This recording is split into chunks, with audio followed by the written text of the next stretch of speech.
எல்லாருக்கும் வணக்கங்க. இன்றைக்கி நம்மளோட சேனலில் என்ன வீடியோ பார்க்க போகிறோம்னா, ரவை உப்புமா எப்படி செய்கிறதுன்னு தான் ஃப்ரெண்ட்ஸ் பார்க்க போகிறோம். நம்ம குழந்தைங்களுக்கு ரவை உப்புமாவே பிடிக்காது. ஆனால் இந்த மாதிரி நீங்கள் செஞ்சு கொடுங்க, ரொம்ப விரும்பி சாப்பிடுவாங்க. அந்த அளவுக்கு நல்லாயிருக்கும், நல்லா சாஃப்டாக இருக்கும், நல்லா உதிரி உதிரியாக இருக்கும். நம்ம எப்படி செய்கிறதுன்னு பார்க்கலாம் வாங்க ஃப்ரெண்ட்ஸ், வீடியோக்குள்ளே போகலாம்.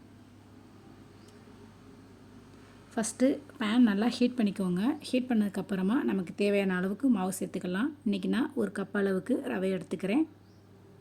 ரவையை எடுத்துகிட்டு நல்லா கருக விடாமல் நல்லா வறுத்து எடுத்துக்கலாம். நல்லா அந்த வாசம் வர அளவுக்கு நல்லா வறுத்துக்கலாம். பொன்னிறமாக வறுத்துக்கோங்க.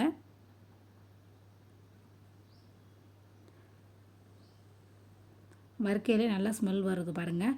இந்த மாதிரி வறுத்துக்கோங்க. வறுத்துட்டு ஒரு 5 நிமிஷம் நல்லா ஆற வச்சிடலாம். ஆற வச்சதுக்கப்புறமா நம்ம ரவை உப்புமா செய்கிறதுக்கு ஸ்டார்ட் பண்ணிக்கலாம்.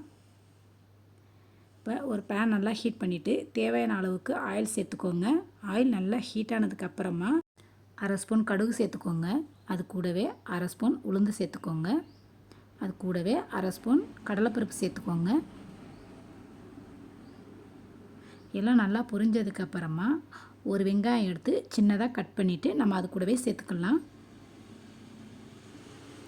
சேர்த்துட்டு சின்னதாக ஒரு தக்காளி பழத்தை எடுத்துகிட்டு கட் பண்ணிவிட்டு நம்ம சேர்த்துக்கலாம். நம்ம காரத்துக்கு ஏற்ற மாதிரி நீங்கள் பச்சை மிளகாய் சேர்த்துக்கோங்க.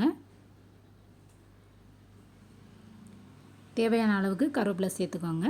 சேர்த்துட்டு நல்லா ஒரு டைம் எல்லாத்தையும் நல்லா கலந்து விட்டுக்கோங்க. கலந்து விட்டுட்டு நம்ம உப்புமாவுக்கு தேவையான அளவுக்கு உப்பு சேர்த்து நல்லா வதக்கி விட்டுக்கலாம். வெங்காயம் தக்காளி எல்லாமே பச்சை வாசனை போகிற அளவுக்கு நல்லா வதக்கி விட்டுக்கோங்க.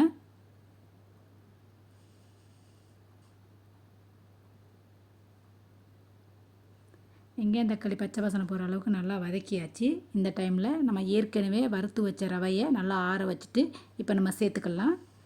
சேர்த்துட்டு வெங்காயம் தக்காளியோடு சேர்த்து நல்லா வதக்கி விட்டுக்கலாம். இதே மாதிரி ஒரு நிமிஷம் நல்லா கலந்து விட்டுக்கோங்க.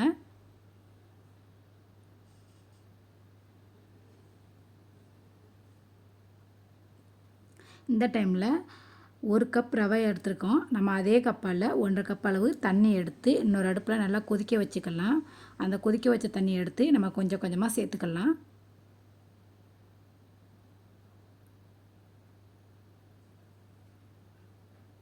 இப்போ நல்லா நம்ம கலந்து விட்டாச்சு.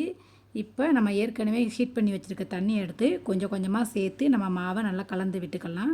மொத்தமாக நம்ம எல்லாத்தையும் ஊற்றிடக்கூடாது. கொஞ்சம் கொஞ்சமாக நம்ம சேர்த்து சேர்த்து கலந்து விட்டுக்கலாம். இந்த மாதிரி கலக்கையில் நல்லா உதிரி உதிரியாக உப்புமா நல்லாயிருக்கும், நல்லா சாஃப்டாகவும் இருக்கும்.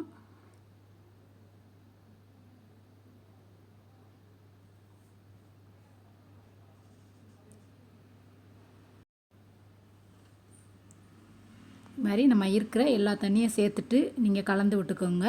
இந்த மாதிரி ஒரு கப்பு ரவைக்கு 1.5 கப்பு தண்ணி கரெக்டாக இருக்கும். இது மாதிரி சேர்த்து கிண்டையில் நல்லா உதிரியாக நல்லா சாஃப்டாக இருக்கும் உப்புமா. இதே மாதிரி செஞ்சு கிண்டிக்கிட்டே இருங்க.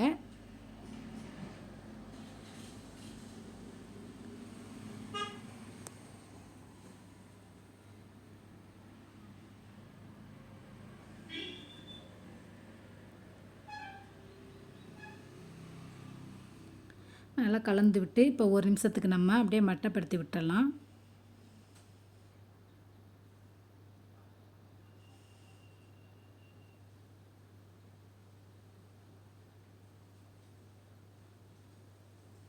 நம்ம ஒரு நிமிஷத்துக்கு அப்படியே விட்டுடலாம். ஒரு நிமிஷம் கழித்து பார்க்கையில் நல்லா சாஃப்டாக இருக்கும்.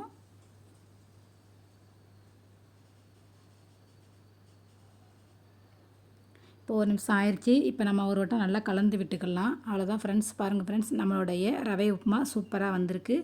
இதே மாதிரி நீங்களும் வீட்டில் ட்ரை பண்ணி பாருங்கள் ஃப்ரெண்ட்ஸ். இந்த வீடியோ உங்களுக்கு பிடிச்சிருந்துன்னா ஃப்ரெண்ட்ஸ் அண்ட் ரிலேட்டிவ்க்கு ஷேர் பண்ணுங்கள். நம்மளுடைய வீடியோவை நீங்கள் இது வரைக்கும் சப்ஸ்கிரைப் பண்ணிங்கன்னா சப்ஸ்கிரைப் பண்ணிக்கோங்க. பக்கத்தில் இருக்க பெல் சிம்பிளை கிளிக் பண்ணிக்கோங்க. லைக் பண்ணுங்கள், ஷேர் பண்ணுங்கள். Thank you friends. தேங்க்யூ ஃபார் வாட்சிங்.